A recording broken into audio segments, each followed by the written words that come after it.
Catholic Broadcasting this Jubilee Year 2025 Pilgrims of Hope from Mega Manila, Philippines to the World Wide Web. Veritas 846 Kapanali.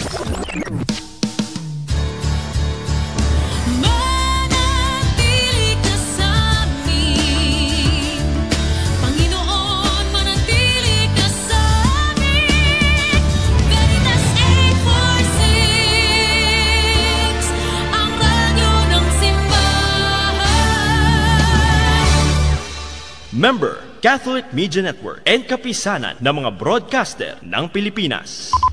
Kapanalig ang ating Philippine Standard Time, 4 na minuto makalipas ang alas 8 ng gabi araw ng linggo, ika-22 sa buwan ng Hunyo taong 2025. Narito ang Veritas News Alert Nationwide. Inihayag ni Reverend Father Gregory Gaston, rektor ng Pontificio Colegio Filipino at correspondent ng Radyo Veritas sa Vatican, ang patuloy na panalangin ng kanyang kabanalan Pope Leo XIV para sa pagkakaroon ng ganap na kapayapaan sa daigdig. Ayon sa paring, mahalaga ang pakikiisa ng lahat sa pananalangin ng Santo Papa para sa kapayapaan at kaayusan ng daigdig. Pagbabahagi ni Father Gaston, puspusan ang pakikipag-ugnayan ng Santo Papa sa mga leader at opisyal ng iba't ibang bansa upang malaman ang kalagayan ng mga mamamayan, lalo't higit ang mga bansang may nagaganap na sigalot o kaguluhan. Paliwanag ng pari, patuloy ding nananawagan si Pope Leo XIV sa bawat isa upang tumulong sa kapwa na makapagbigay pag-asa sa buhay bilang daluyan ng habag, awa, pag-ibig, biyaya at pag-asa ng Panginoon sa sanlibutan. Gayit ng pari, dapat na maunawaan ng lahat na ang bawat Katoliko ay may tungkulin na maging katuwang ng Panginoon sa pagbabahagi ng pag-asa, lalo't higit sa mga nangangailangan at mga dumaranas ng iba't ibang mga pagsubok sa buhay. Sa Pilipinas, kapwa naman nanawagan ng Simbahang Katolika sa mga magkakatunggaling bansa na magkasundo para sa negosasyon at dialogo upang magkaisang isulong ang kapayapaan sa mundo. Bukod sa Israel at Iran, umiiral pa rin ang sigalot sa Gaza, gayon din sa Ukraine at Russia at maging sa iba pang panig ng mundo kung saan milyong katao na ang nagsilikas para sa kaligtasan mula sa patuloy na karahasan. Magbabalik ang mga balita mamayang alas 9. Ako inyong kapanalig Reynalyn Letran Ibanez, sumainyo ang katotohanan. Abangang muli ang Veritas News Alert Nationwide. Thy word is a lamp unto my feet and a light unto my path. Ang Biblia ngayon. Isang pastoral na pag-aaral tungkol sa nilalaman ng banal na kasulatan, tutugon sa mga usaping kinakaharap natin ngayon. Batay sa katotohanan, lapat sa karanasan. Tuwing linggo, alas 8 hanggang alas 9 ng gabi, dito lamang sa Veritas 846, ang radyo totoo. Hatid sa inyo ng Paulines ng Biblical Apostolate ng Archdiocese of Manila at ng Veritas 846. If today you hear the voice of the Lord, harden not your hearts. Ang Biblia ngayon. Makinig.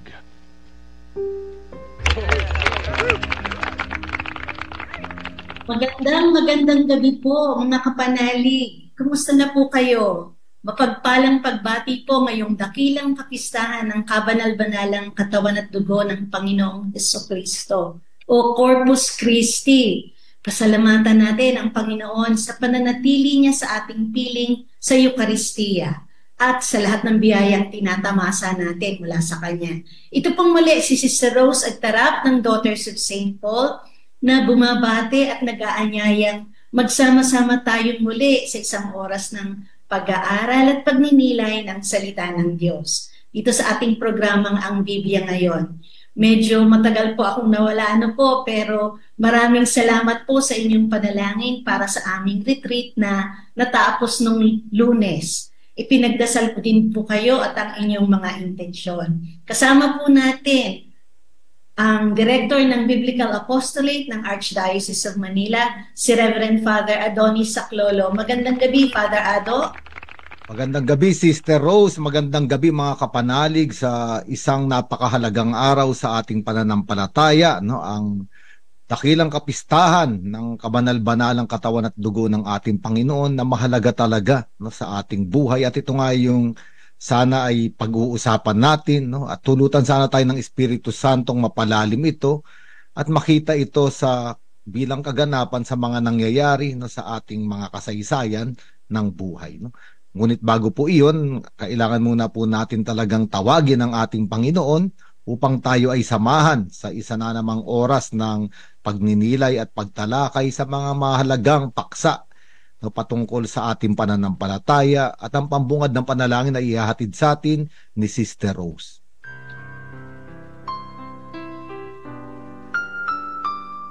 Sa ngalan ng Ama, ng Anak at ng Espiritu Santo. Amen. Ama naming Diyos, pinasasalamatan at pinupuri ka namin sa pagbibigay sa amin ng kabanal-banalang katawan at dugo ng iyong bugtong na anak. Sa pamamagitan ng Eukaristiya, binubusog mo ang aming mga katawan at kaluluwa, at sa pagtanggap namin sa katawan at dugo ni Jesus, nabubuhay kami sa iyo at sa pamamagitan mo. Bagamat hindi kami karapat-dapat na tanggapin ka, iniwan mo sa amin, Panginoong Jesus, ang dakilang regalo ng iyong katawan at dugo. Nagpapasalamat at nagpupuri kami sa iyo araw-araw sa pagpapanibago ng iyong pagmamahal para sa aming lahat ng kasalanan. O Espiritu Santo, aming gabay at inspirasyon, patnubayan kami sa tamang landas at sa aming pag-aaral ng iyong salita ngayong gabi. Gabayan mo po ang aming tagapagturo na si Father Adonis at ang lahat ng kapanalig na kaisa naming nagsisikap na makilala ka ng lubos sa pamamagitan ng iyong banal na salita. Ang lahat ng nakikinig sa ating programa at ang mga kasama naming naglilingkod sa Radio Veritas 846. Hinihiling namin ito sa ngalan ni Kristong aming Panginoon. Amen. O Jesus, ikaw ang daan, ang katotohanan at ang buhay. Iligtas mo kami. O Maria, Birhen ng katotohanan. Ipanalangin mo kami. Sa ngalan ng Ama, ng Anak at ng Espiritu Santo. Amen.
Ikaw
daliri sa paa at kamay, sakit na napapaan. Nandito ang Turmerica Plus, tunay kang walastik. Mahalagang paalala, ang Turmerica Plus ay hindi gamot at hindi dapat gamitin panggamot sa anumang uri ng sakit. Hatid ng Veritas 846, ang radyo ng simbahan, ang tinapay ng buhay. Pagnilayan natin. Payo sa mga kabataang lalaki mula sa Aklat ng Kawikaan. Anak ko, ang aral ko ay huwag mong limutin. Lahat ng aking utos sa isipan mo'y itanim, upang araw mo'y tumagal, humaba ang iyong buhay at maging masagana sa lahat ng kailangan. Ang tinapay ng buhay, inihatid ng Veritas 846, ang radyo ng simbahan.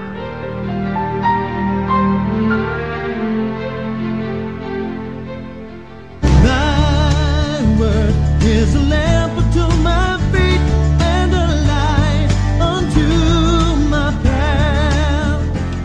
Ang Biblia ngayon. Makinig. If today you hear the voice of the Lord, harden not your hearts.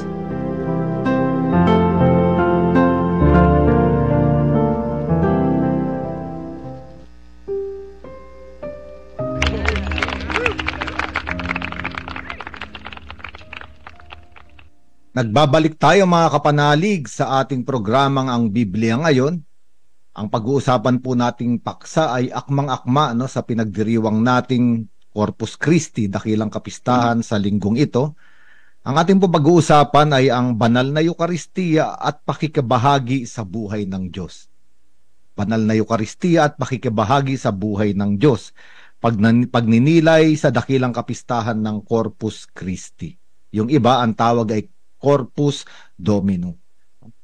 At ang ebanghelyo sa araw na ito na ipinahayag sa ating mga simbahan ay galing sa ebanghelyo ni San Lucas sapagkat tayo ay nasa year C. At ito yung multiplication of the loaves kung saan pinakain yung 5,000. Ngunit para mabigyan natin ng diin yung ating paksa, ang ating biblical text ngayon ay mula sa ebanghelyo ni San Juan. John chapter 6 verses 53 to 57. Sana po hawak na inyo ang inyong mga Biblia. Ang ating pong babasahin ay simula sa Ebanghelyo ni San Juan, Kabanata 6, talata 73 hanggang talata 53 hanggang 57. At ang ating pong question reflection, ano ang iyong karanasan sa tuwinang tinatanggap mo si Jesus sa banal na misa at ano ang bunga nito sa iyong buhay?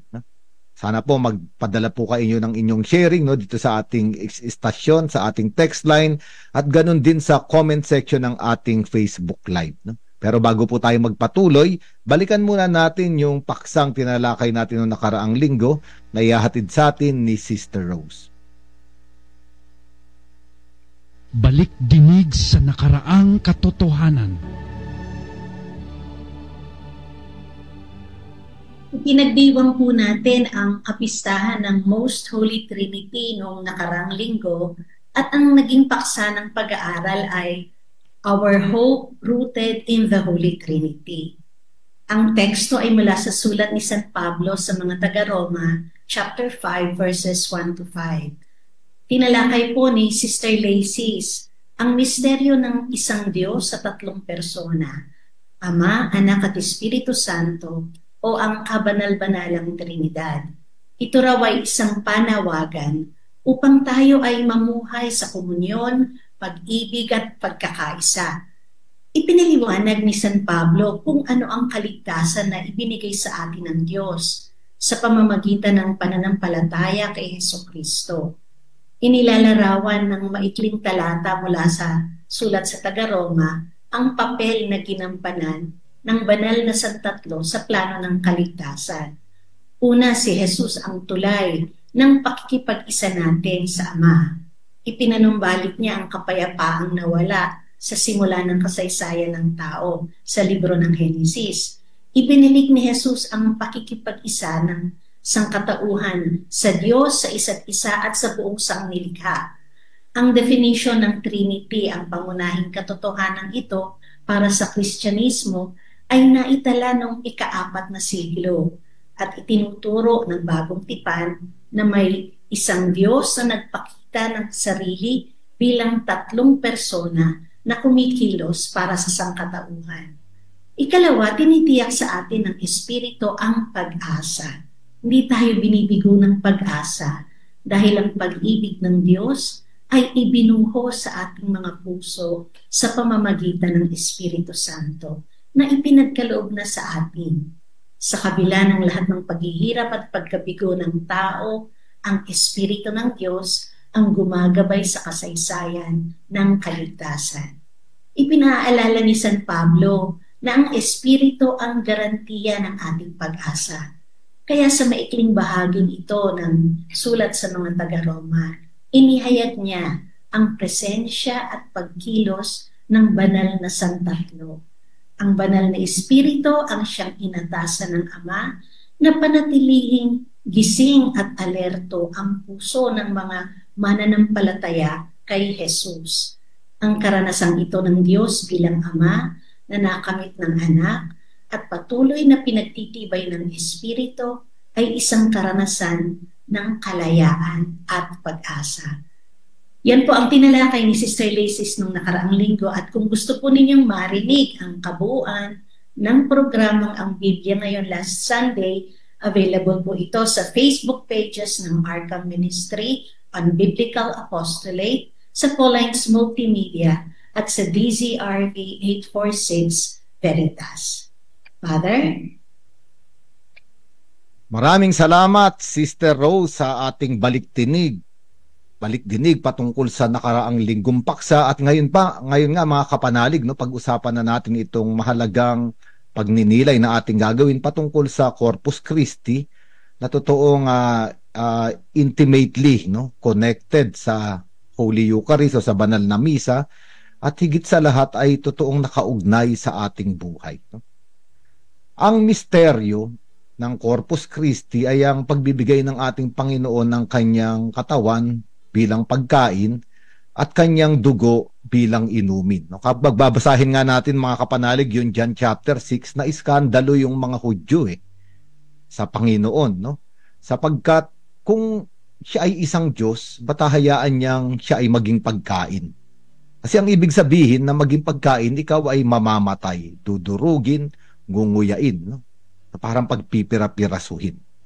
Ngunit kailangan natin balikan mga kapanalig ang dahilan. Bakit ba dumating si Jesucristo at magpahanggang ngayon, ibinibigay niya ang kanyang sarili sa atin sa banal na Eucharistia bilang pagkain? Isang malaking dahilan ay sapagkat kung babalikan natin sa aklat ng Genesis chapter 3, ang unang-unang kasalanan ng tao ay dahil din sa pagkain. Kung maalala natin mga kapanalig, di ba? Nandoon ang unang tao, si Adan at si Eva sa paraiso at lahat ng mga bagay roon, mga puno, mga prutas, no, ay maaari nilang kainin. Ipinagbawal lamang yung puno na nasa gitna ng hardin, yung the tree of the knowledge of good and evil. No, wag daw hawakan. Ngunit hindi sinunod, no, Adam and Eve disobeyed God, no? Hindi sinunod ng mga unang tao ang Diyos, no? Sapagkat pinagbawalan sila, sabi ng Diyos, mamamatay kayo. Huwag ninyong hipuin o huwag ninyong kainin. Ngunit nga dahil natukso, no, ng dyablo ang mga unang tao, kinain nila yung bunga. Ang nangyari, hindi naman namatay na pisikal ang mga unang tao. Ito yung nangyari mga kapanalig. Ngunit sinabi ng Diyos, mamamatay kayo. Ang ibig sabihin, may namatay sa mga unang tao, kay Adan at kay Eva. At ito yung ugnayan sa Diyos. Sapagkat ang kasalanan ay pinapatay ang ugnayan ng tao sa Diyos. Kaya nga, ito yung bibigyan natin ng diin ngayon. Simula noon, ang tao ay nawala ng ugnayan sa Diyos at parang nagkaroon ng malalim na bangin, no? At pwede natin sabihin eternal emptiness, no? Walang hanggang kahungkagan, no, sa kanyang kalooban, sa kanyang espiritu, sa kanyang kaluluwa, sapagkat ang nawala ay ang Diyos. 'Di ba? Kung ang Diyos ay walang hanggan at kapag nawala yung ugnayan natin sa Diyos na walang hanggan, magkakaroon ng vacuum, no? Magkakaroon ng parang bangin napakalalim na hindi natapos-tapos sa ating pagkatao, sa ating buhay, no, sa ating existence. Eternal emptiness, eternal vacuum in our existence. Kaya nga ang pakiramdam ng taong nasa kasalanan ay may malalim na kakulangan sa kanya. At ang tao ay kailangan niya itong palagiang punuan. Kaya nga, yung pagkain ni Adan at ni Eva ng bunga doon sa puno na pinagbawal ng Diyos, ito yung lumikha nung pwede nating sabihing malalim na pagkagutom. Ang pagkagutom na pinag-uusapan, lalo na sa Ebanghelyo ni San Juan sa John chapter 6, kung saan sinabi ni Jesucristo, kainin ninyo ang aking laman at hindi na kayo magugutom muli. Inumin ninyo ang aking dugo at hindi na kayo mauuhaw muli. Ang sinasabi rito ay hindi lamang pisikal na pagkagutom o pisikal na pagkauhaw.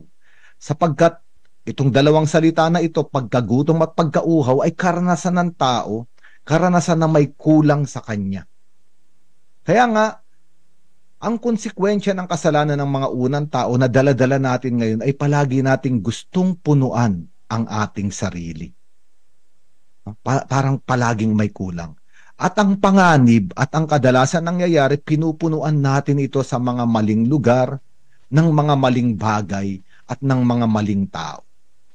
Kaya nga, babalikan natin yung ating paksa ngayon, nagpakilala ang ating Panginoong Jesucristo bilang pagkain at inumin para tulungan tayo.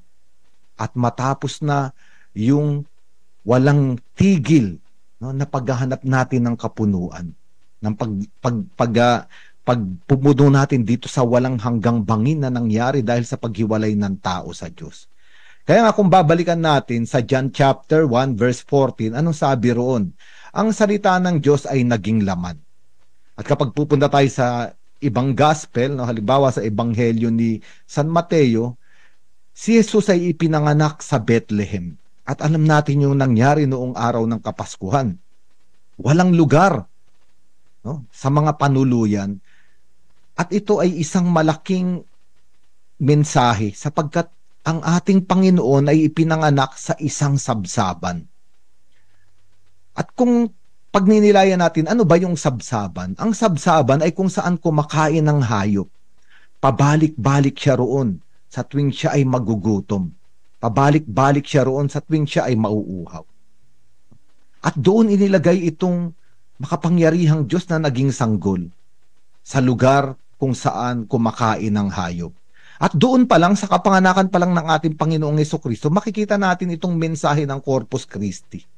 Nagpapakilala siya na siya ang totoong pagkain at inumin at siya lamang ang may kapangyarihang punuan ang napakaraming kakulangan ng tao.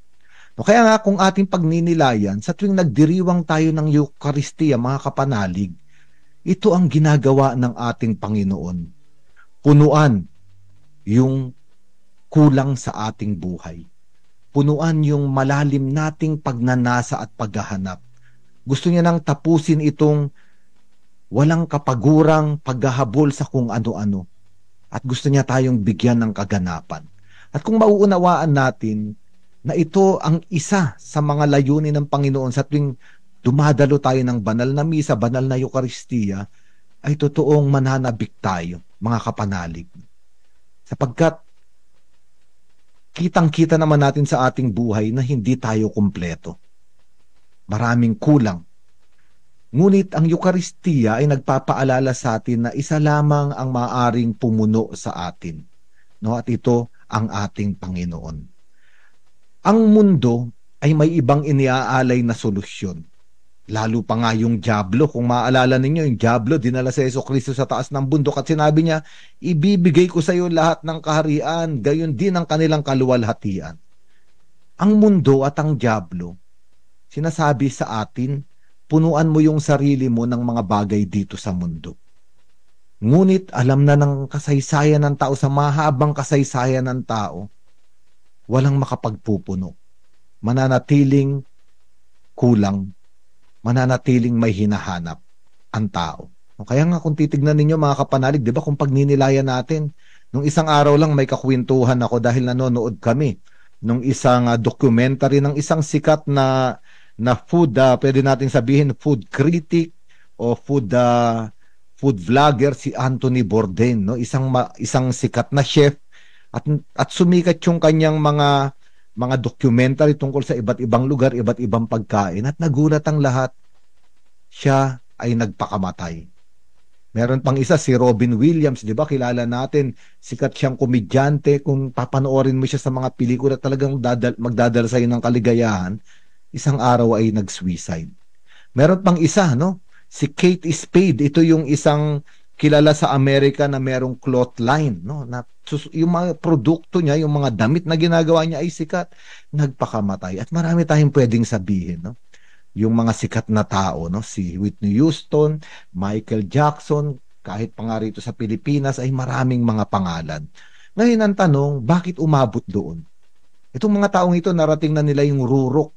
Maaari nating sabihin tagumpay sa mata ng mundo, pero may kulang pa rin na hindi napunuan. At ang banal na Eucharistia ang sagot sa maraming hinahanap ng tao sa napakalalim na ninanasa ng tao. Kaya nga mga kapanalig, sana magbahagi kayo tungkol sa inyong karanasan dito sa banal na Eucharistia, sa Corpus Christi, no? Ang ating tanong, ano ba ang karanasan mo sa tuwing tinatanggap mo si Jesus sa banal na misa at ano ang bunga nito sa buhay mo? Padala nyo po ang inyong mga sharing, ang inyong mga komentaryo o pwedeng question sa ating text line dito sa Veritas 846 sa ating istasyon 0918-837-4827 at ganun din sa comment section ng ating Facebook Live.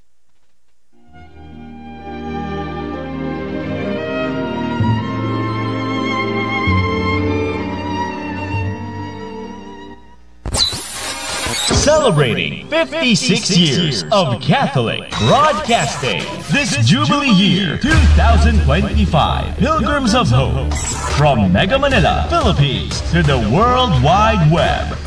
Veritas 846 Kapanali.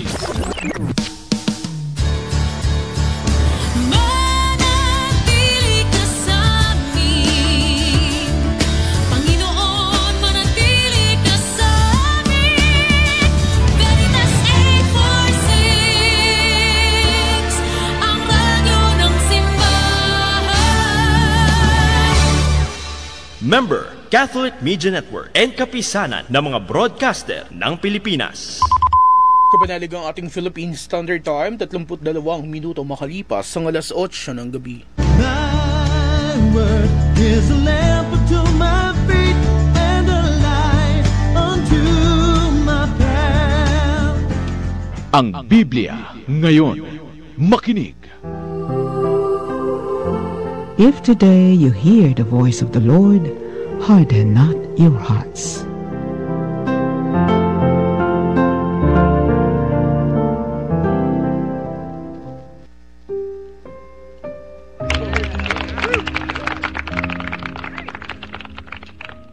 Nagbabalik tayo mga kapanalig sa ating programang Ang Biblia Ngayon at kanina nga tinalakay natin na ang banal na Eucharistia ay sagot, no, sa kakulangan na dinala sa tao ng kasalanan. At ngayon, bago tayo magpatuloy sa ikalawang bahagi ng ating pagninilay, basahin natin yung ebanghelyo na ating pinagninilayan ngayong gabi. Ito po ay John chapter 6 verses 53 to 57, no?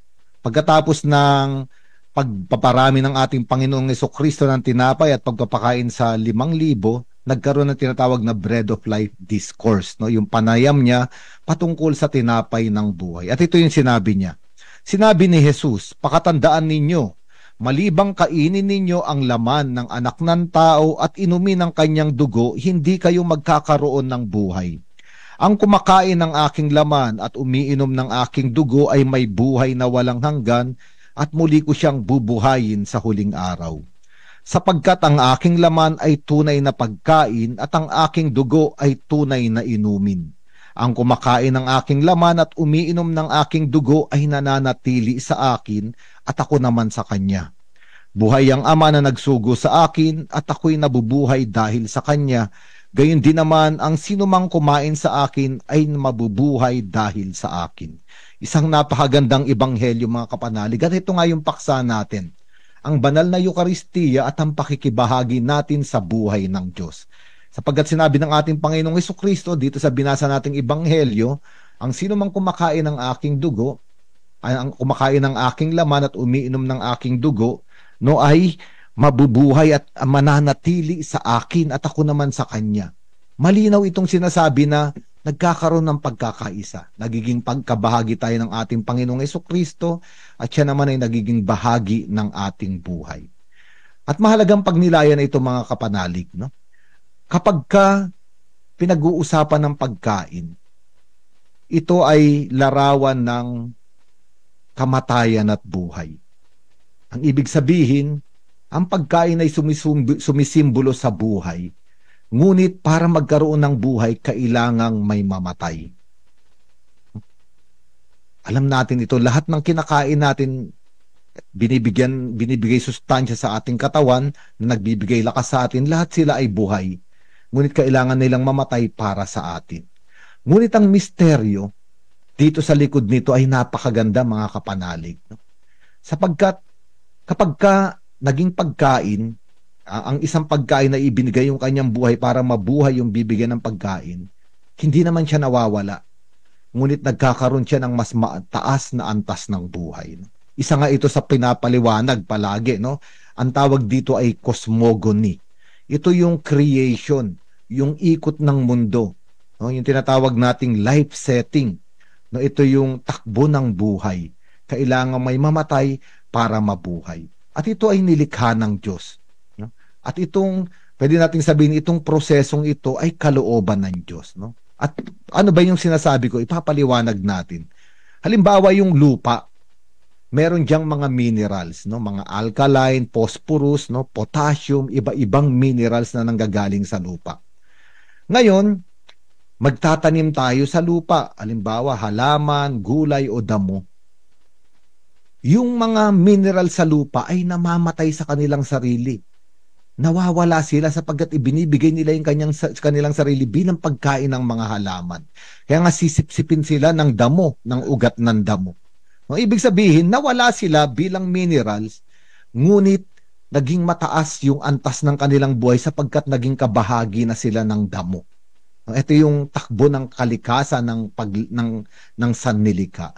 Ngayon, maaari natin isipin yung damo, yung mga halaman, isang araw mamamatay din sila sapagkat ibibigay nila yung buhay nila sa mga hayop. Halimbawa, baka, kambing, no, mga tupa, mga baboy, manok.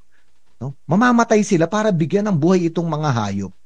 Ngunit yung mga gulay o yung mga damo, totoo na wala sila, pero sila ay nagkaroon ng mas mataas na antas na buhay kasi naging bahagi na sila nung katawan ng mga hayop. At yung mga hayop naman, no, alam natin, manok, baka, baboy, kambing, yung mga isda, sila rin ay namamatay para bigyan ng buhay yung tao. Yung hapagkainan natin kaninang hapunan, lahat naman siguro ay naghapunan na, yung mga maghahapunan ay makikita natin na meron doon mga nilalang na nagbigay ng buhay, namatay. At sa tuwing ating sila'y kinakain, hindi naman sila totoong naglaho. Ngunit nagkaroon lang sila ng mataas na antas na buhay, naging bahagi na sila ng ating buhay ngayon. No, kaya ito yung napakagandang larawan ng sannilikha. Ngayon, paano naman ang tao? Ang tao, hindi naman tayo mga cannibals. Ngunit katulad nung mineral sa lupa, nung mga halaman, nung damo, nung mga hayop, paano tayo magkakaroon ng mataas na antas na buhay, ng buhay? At ito yung pinapaliwanag ng Eucharistia. Si Jesucristo ay ibinigay niya ang kanyang sarili dahil sa pagmamahal sa atin. At para magkaroon tayo ng mataas na antas na ng buhay, kailangan nating mamatay sa ating sarili at ibigay yung ating buhay sa iba. Maaring hindi tayo pwedeng maging pagkain ng iba. Ngunit maaari nating ibigay yung ating oras, yung ating serbisyo, yung ating talino, yung ating lakas, yung ating mga talento para bigyan ng buhay yung iba. At sa ganitong paraan lamang nagkakaroon tayo ng mataas na antas ng buhay. Ngunit, mahirap gawin iyon sapagkat by nature, meron tayong tinatawag na bahid ng orihinal na kasalanan tayong mga tao ay palagi ang natutuksong mabuhay lamang para sa ating sarili. Unahin yung ating sariling kaligayahan, ipagtanggol yung ating panahon. At dito, pumapasok yung kapangyarihan ng Eukaristiya. Sa tuwing tayo'y tumatanggap ng katawan at dugo ng ating Panginoon, yung espiritu niya na namamatay sa sarili para magbigay ng buhay sa iba ay napapasa atin. At ito nga yung pinag-uusapan natin. Sa banal na Eukaristiya ay nakikibahagi tayo sa buhay ng Diyos. Sabi ng ating Panginoong Hesukristo sa binasa nating Ebanghelyo, ang kumakain ng aking laman at ang umiinom ng aking dugo ay nananatili sa akin at ako naman sa Kanya. Sa tuwing tinatanggap natin ang ating Panginoong Hesukristo, nagiging bahagi tayo ng Kanyang katawan. At ang katawan ng ating Panginoong Hesukristo ay tinatawag na katawang Eucharistica o Eucharistic body. At ang Eucharistic body ay palaging pinagpipira-piraso para ibigay sa iba, magbigay ng buhay sa iba. No, kaya nga, minsan we need to break our plans in order to give time to other people. Ito ang Eucharistia. Meron na tayong plano, ngunit kailangan masira ng plano natin para bigyan natin ng pagkakataon ng tulong ang iba. Meron na tayong planong pagpapahinga, ngunit we need to break the rest that we were desiring para ibigay yung ating buhay sa nangangailangan. Meron na tayong ipon, buo na yung ipon natin, but we need to break our savings. Itong ating mga ipong kayamanan para tumulong sa mga dukha, sa mga nangangailangan, sa simbahan. At mahirap gawin ito kung walang espiritu ni Jesucristo sa Eucharistia. The Eucharist is always a life-giving love. Yung katawan na punong-puno ng pag-ibig na pinagpipira-piraso para ibigay sa iba. At ito ang panawagan sa atin mga kapanalig. Kaya nga, pinagdinilayan natin ano ba talaga ang pakikibahagi natin sa buhay ng ating Panginoon sa banal na Eucharistia. Nagiging kabahagi tayo sa buhay ng Panginoon kapag yung buhay ng ating Panginoong Hesukristo ay nakikita na sa buhay natin. Sabi nga ni San Pablo, hindi na ako ang nabubuhay sa akin. Ang nabubuhay na sa akin ay ang Panginoong Hesukristo. At napakaganda nito mga kapanalig. Minsan, totoo, mahirap lumabas sa ating mga sarili. Pero ang lakas na ibinibigay ng Eucharistia ay para dito. Kaya nga, noong unang simbahan at lalo pa nga nung Latin pa yung mga misa natin before Vatican II, kapag dinidismiss yung mga tao sa misa, ang sinasabi, ite missa est. At mahalaga yung teolohiya sa likod nun. Kasi ang literal na translation nun ay go the mass is. Ibig sabihin, hindi natapos yung Eucharistia sa liturhiya. Nung dinismiss yung mga tao, sinabi, go the mass is, yung Eucharistia ay magpapatuloy sa inyong buhay. Be Eucharistic people. Be Eucharistic persons. At totoo, dito napapalaganap yung pag-ibig ng Diyos sa ating buhay, sa ating sanlibutan. Kaya nga mga panalig, ang pakikibahagi natin sa ating Panginoong Hesukristo sa pamamagitan ng banal na Eucharistia ay nagbibigay din sa atin ng lakas, kung paanong ibinigay niya ang kanyang katawan at dugo para punuan ang kakulangan natin, ang kakulangan ng tao. Ang panawagan din sa atin sa banal na Eucharistia ay maging mga taong Eucharistiko. Ibigay din yung ating buhay para punuan yung kulang sa iba. At magbabalik tayo mga kapanalig. Sana padala ninyo ang inyong mga sharing at reflection sa karanasan ninyo sa pagtanggap kay Jesucristo sa banal na Eucharistia at ano ang nagiging bunga nito sa buhay ninyo. Kaya nga ipadala nyo ang inyong mga sharing sa ating text line dito sa ating istasyon 0918-837-4827 o kaya naman sa ating comment section sa ating Facebook Live. Medyo marami na po yung nagpapadala ng kanilang pagbati. Sana po magpadala rin po kayo ng inyong mga reflection at pagbabahagi.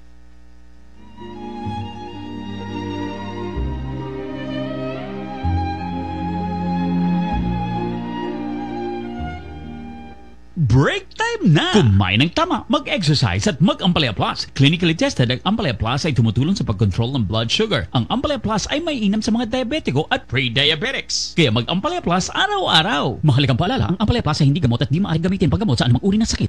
Alagaan ang kidneys, uminom ng 8 basong tubig. Renalin, Renalin, Renalin, araw-araw. Mahalagang paalala, ang Renalin ay hindi gamot at hindi dapat gamiting panggamot sa anumang uri ng sakit. Thy word is a lamp unto my feet and a light unto my path. Ang Biblia ngayon. Makinig. If today you hear the voice of the Lord, harden not your hearts.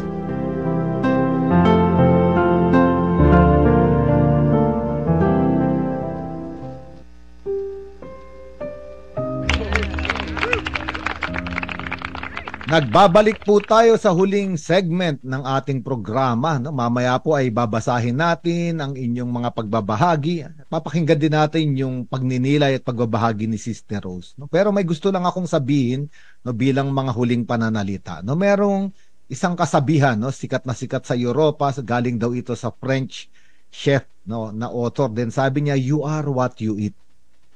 Kung ano raw yung kinakain mo, ay nagiging ganun ka. At totoo naman, di ba mga kapanalig, kain ka ng kain ng baboy, bandang huli, yung taba ng baboy nasa katawan mo na, kaya meron mga stroke at heart attack. No? And isang example lang yon. Kain ka ng kain ng gulay, malulusog na pagkain at nagiging malusog ka rin. At kung itatranslate natin ito sa Eucharistia, habang kinakain natin ang ating Panginoong Jesucristo ang kanyang katawan at iniinom ang kanyang dugo, no, you are what you eat. No, nagiging kahalintulad na tayo ng kalikasan ng Panginoon. Tayo ay mga nagiging taong eukaristiko na kayang mapira-piraso para magbigay ng buhay sa iba. At ito ang mission natin. At ito yung pakikibahagi natin sa buhay ng Panginoon sa pamamagitan ng Eucharistia. Kaya nga mga kapanalig, no, totoo, kailangan natin magsimba sa araw ng linggo.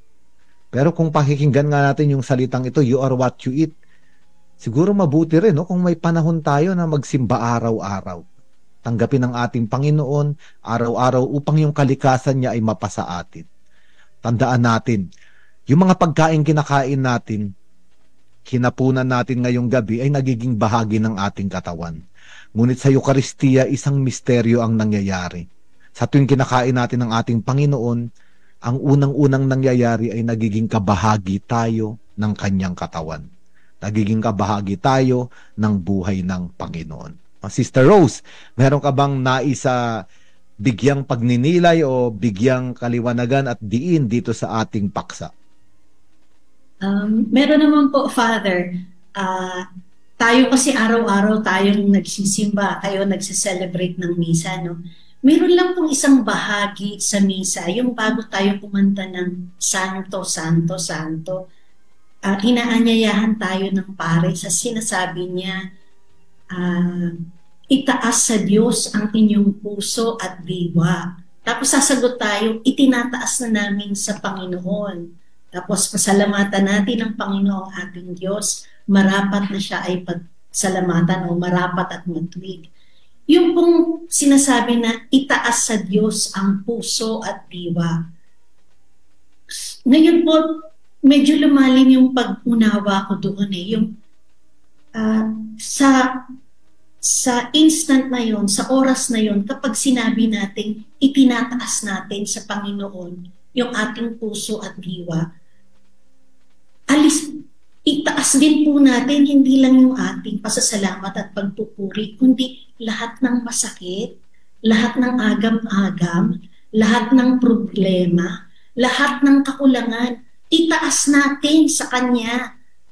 Dahil pagdating sa komunyon, pupunuin niya ang puso natin, ang diwa natin, ng Kanyang katawan at tubo, ng Kanyang sarili. Yung sinasabi ni Father na nagpapalit, no? Kinakain natin ng Panginoong Jesucristo, pero tayo ang nagiging bagong Eucharistia.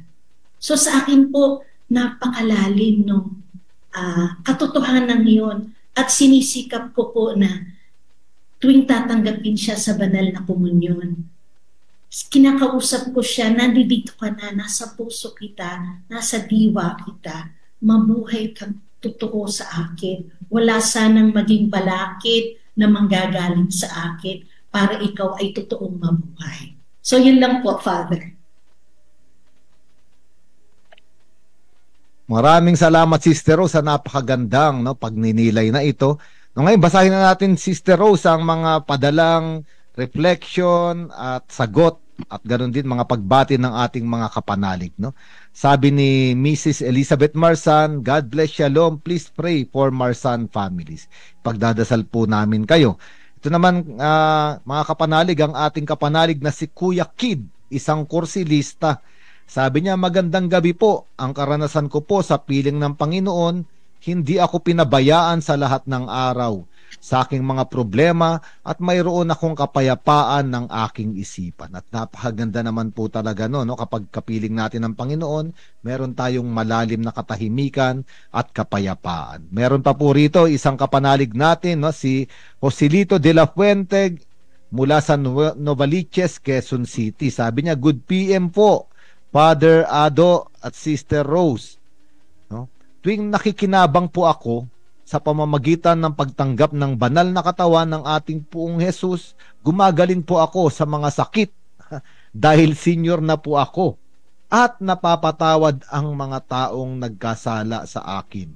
At sa buong pamilya namin dahil sa kawalang pananampalataya nila, dahil di sila nasilayan ng pag-ibig ng Diyos, at tinatanggap sa sarili na ako isa ring makasalanan dahil ako na lang po ang nakakatanggap ng katuruan ng ating simbahan. Nang umattend ako ng exorcism sa Viluna Hospital, St. Pius X Chapel, magsasyam na po ang taon sa darating na Agosto. Happy feast po ng Corpus Christi. At totoo naman po, sa pagtanggap din natin ng Eucharistia, maaari nating ipanalangin din yung mga kapatid natin, kapanalig, mahal sa buhay na hindi na nananampalataya. Sabi nga ni Sister, yung malalalim na nasa iyong diwa at nasa iyong isip, pwede mong itaas kasabay noon yung mga taong ipinapanalangin natin.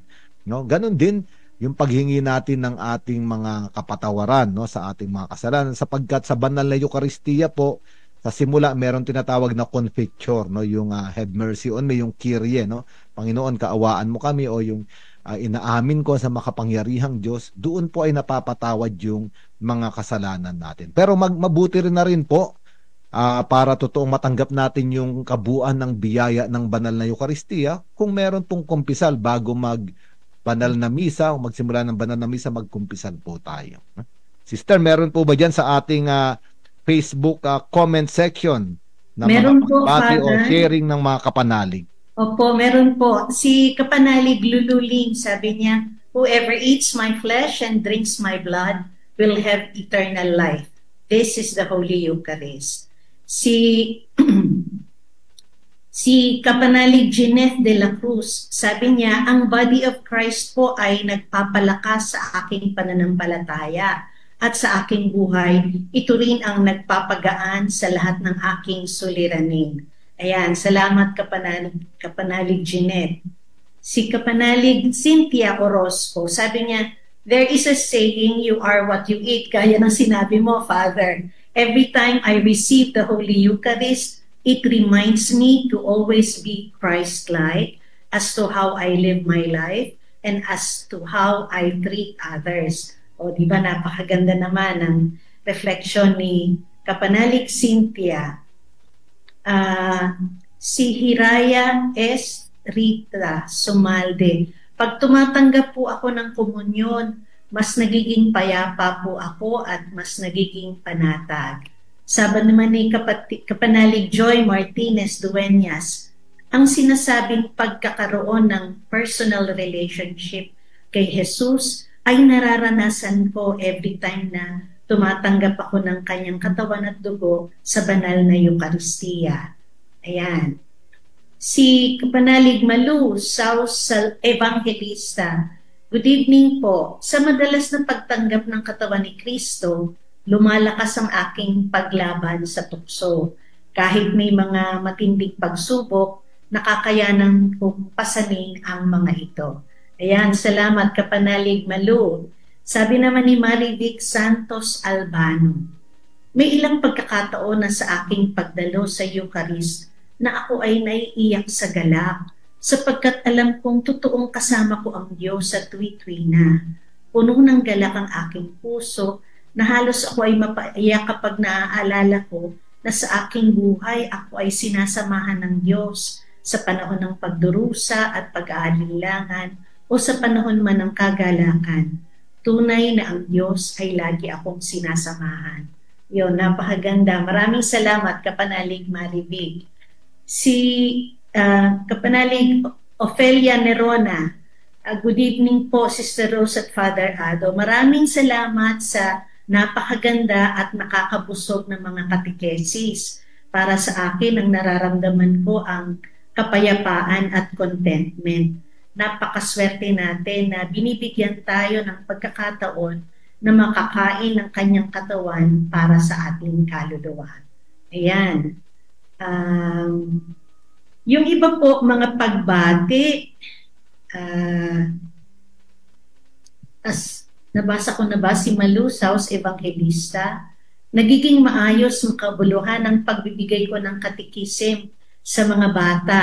Ramdam ko po ang kanyang patnubay kapag ako ay nagbibigay ng pre-baptism at pumpil seminar.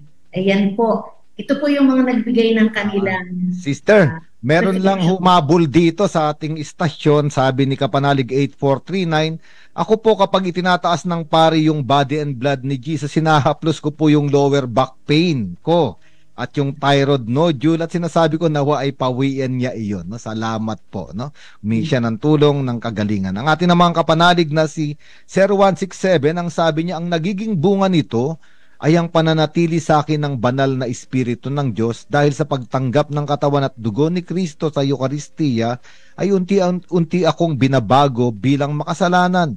Nakikita ko ang galaw ng Diyos. Ang mga maling gawain ko ay kanyang tinutuwid na akala ko ay imposible pero nagiging posible dahil sumasakin si Kristo. Siya ang nagiging bahagi din ng aking katawan.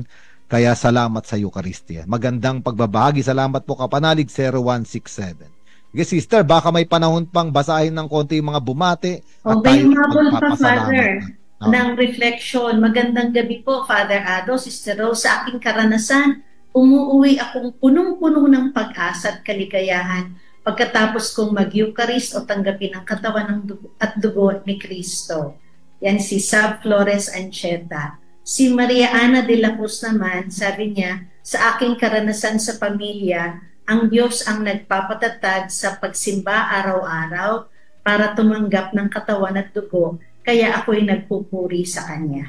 Ayan po, yung mga bumati, si Maria Diza, Maria Ana de la Cruz, Arnold Tolentino, Jocelyn Torres, Domingo Torres, Candida Cruz, sabi niya, ang Eucharistia ay isang pasasalamat. Yun po ang ibig sabihin. Si Carlito Maravilla, Malu Saus Evangelista, sabi niya, Bethlehem means house of bread.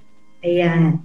Romel Mateo bumabate, nasabi ko na si Candida, Dorotea Reyes, Lilia Mercene, Larry Pinili, Amor Mantele, Baby Rose Macalino. Medyo marami rin pong bumati sa atin ngayon, Father. Talagang maraming sumusubaybay. Sandali. Si Candida Cruz, sabi ko na yata yun. Jean Velasco, Cecilia Manansala, Sandy Belches, Yam Judith pa from Iloilo, Tessie Tuason, Doris Nepasina, Imelda Ramos, Betty Victoria Po, Medi de la Rosa, G. Maria de la Cruz, Marivic Santos Albano, Nini Maningas, Mariana de la Cruz, Margie Manong Garduque, Sampaguita Ganda, ganda naman ang pangalan niya, Jeff Yamson, at yung iba pa po na humabot pa, So maraming salamat po. Malapit na po Sister, matapos. magpasalamat na tayo sa ating mga kapanalig. Opo, maraming salamat po sa inyong lahat na nakiisa sa atin. Salamat, Father, sa very inspiring at napakalalim na pagtalakay tungkol sa banal na Eucharistia at pakikibahagi natin sa buhay ng Diyos. Sa lahat po ng mga kapanalig na nagpadala ng kanilang comments, ng pagbati, at sa lahat ng nakiisa sa atin ngayong gabi, maraming salamat po. Inaasahan ko pong makasama kayong muli sa susunod na linggo dito sa ating programang Ang Biblia Ngayon. Sa ngalan po ng ating co-pilot sa studio ng Veritas 846, kay Kenneth Corbilla na ating PA, at Jimmy Francisco sa technical side. Ako po, si Sister Rose, agdarap ng Daughters of St. Paul na nagpapasalamat sa inyong pagsama sa amin ngayong gabi. Hingin po natin ang bendisyon ni Father Adolf. Sumainyo ang Panginoon. At sumainyo rin. Pagpalain kayong lahat ng ating makapangyarihang Diyos, gayon din ang inyong mga mahal sa buhay ng ating Diyos Ama, Anak at Espiritu Santo. Amen. Mayo kayong taglay ang pagliligtas ng ating Panginoong Hesukristo. Salamat sa Diyos. Sumainyo ang katotohanan.